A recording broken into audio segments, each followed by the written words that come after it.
Hello guys, gals, and non-binary pals. Welcome to my channel. If you're new, welcome back to it if you're not. A little bit of a different type of video today. We have a background, which is actually just my apartment. I know, before you guys say anything, my eyebrows, they look really funny. I'm sorry, it was a bad quarantine decision and they haven't grown back yet.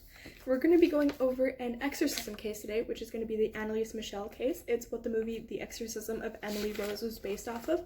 I have it written down in here, so if I'm looking away, I'm sorry. That's what I'm looking at. I'm either looking at that or the viewfinder of my camera, which is actually just my phone.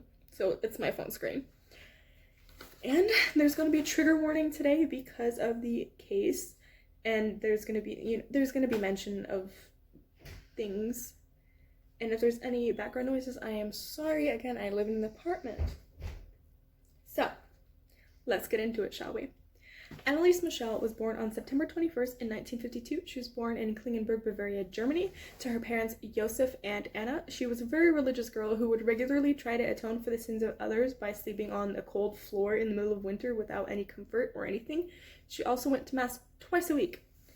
So, whenever she became a teenager, she developed epilepsy, which is a neurological disorder. It can cause convulsions, a person to pass out, or sensory disturbance. It's associated with an abnormal electricity level in the brain. People have different triggers for it. Some people flashing lights, which is why I'm leaving this on normal, because the fairy lights in the background were making it really flash, and that was very distracting. Besides me looking away and my facial expressions, because I have no control over my face. Anyway, Annelise got treated for her epileptic episodes. I'm not going to add anything else, so enjoy that. Make a meme out of that if you want. However, the treatment didn't help her. Even after 4 long years of it, it actually made her feel much worse because the medication was so strong. She fell into a depression, and because of this, it caused her parents and herself to think that it wasn't actually epilepsy that she had. They thought it was something much more severe, and they went to a priest named Father Ernst out at the local church, and they found out that he had diagnosed her with demonic possession. He wasn't the first person to think so, and there was an elderly woman that went on a pilgrimage with Annelise that had thought she was possessed because she refused to walk past a certain image of Jesus, and she also didn't want to drink any holy water from a spring. The old woman even went so far as to say that Annelise smelled horrible. The reason the father thought that she was possessed is because Annelise told him that whenever she would pray, she was getting some hallucinations, and she also was hearing demonic voices damning her to hell. Once they got the official diagnosis, the family wanted to get rid of the demon through exorcism, so they went to get permission, but it ended up having to be Father Ernst Alt who wrote to Father Josef Stong, I guess that's how you pronounce it. I'm not 100% sure, so I'm sorry if I mispronounce anything in this video.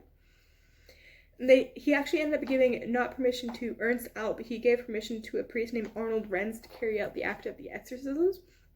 It had a catch, however, they did have to be done in secret, even though some of them were recorded, and I will link down below the videos in YouTube, because I'm not going to put them in my video, but I will link if you guys are any sort of interested in them.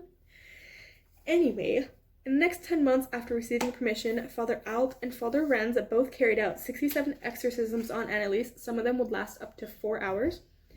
During the exorcisms, Annelise revealed names of those that she thought to be possessing her, which would be Lucifer, Cain, Judas Iscariot, Adolf Hitler, Nero, and Valentin Fleischmann. Valentin Fleischmann was an excommunicated priest unknown by the church, yet somehow Annelise knew accurate details about him. Now, the demons would fight they would fight with each other over control of her body, and they would even talk through her in low, growling tones. Through the process of being exorcised, Annelise actually began to worsen. She would eat spiders, refuse real food, and she also began to bite herself. She said that the reason she refused real food was because the demons weren't allowing her, they weren't giving her permission to eat. By this point, she weighed less than 80 pounds, yet still had a superhuman strength. She had to be tied down to prevent her from hurting herself or others. By the month of June in 1976, Annelise had a sunken-in face and was extremely sickly. She refused to see a doctor or have a doctor come see her, even though she had an extremely high fever. June 30th, 1976 is when she had her final exorcism. The only words she said during the exorcism were please, absolution, and her last words to her mother, Anna, were, "Mother, I'm afraid." She didn't live to see another day, as she had died over the night at the age of 23. At the time of death, she had only weighed 68 pounds and had a high fever as well as pneumonia. The official cause of death was ruled as emaciation, starvation, and malnutrition. 2 years after her death, Her parents, along with Father Alt and Father Renz, were on trial for homicide. While on trial, they gave the recordings of the exorcisms to the judge as evidence. Upon autopsy, it was revealed that Annelise had no signs of starvation, which would be ulcers, and a lot of starvation victims have ulcers. She also had no evidence of epilepsy in her brain either. Because of the drugs that she had been treated with for the 4 years before she got diagnosed with possession, she began to suffer from suicidal thoughts, depression, and the notion that there were demonic entities inhabiting her body, which honestly sounds more like schizophrenia to me. The court ruled in favor of the prosecution because they believed that if Annelise had been force-fed even up to a week before her death, she probably wouldn't have died. They also said that she didn't have enough mental capabilities to make decisions for herself, so they thought that the parents and the fathers should have forced her into medical care. In 1978, her body was dug back up and transferred to a casket lined with tin because a Carmelite nun had a vision that her body was still intact. So her parents dug it up, moved it, and now it's visible from her parents' window. From all of this, her parents, Father Renz and Father Alt, only got 6 months in prison. Father Renz and Father Alt also got 3 years of suspension. Everyone also had to pay for the court costs. I don't know about you guys, but personally, I think a possession is, more likely than something that can be easily explained away by science and everything. Like, sure, schizophrenia and everything, and people with mental disorders do also have, physical capabilities as well. It's not just all mental. But the fact that she knew specific details about a priest that she had never been told about, the other priests, they didn't talk about him either during the entire time, and she knew details about him. She also had superhuman strength.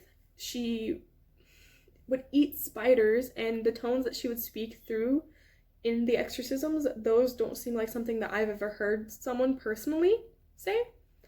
So that's, to me, it sounds like a demonic possession. And, again, it could be something else, but personally, it sounds likely. Now, that is all I have for you guys today. Go ahead, like, comment, and subscribe. Let me know if you guys have any other cases that you guys want me to do. There's another one that I have. It's the Mary Celeste that I'm going to be doing. I have it recorded already. I just need to go ahead and post it and edit it if I'm going to be doing any editing to it. I'm going to try not to do any editing to this one or the other one, so you guys are going to be able to hear me stumble over all of my words and repeat things. So, that's all I have for you guys today. Hope you guys like it. Have a great day.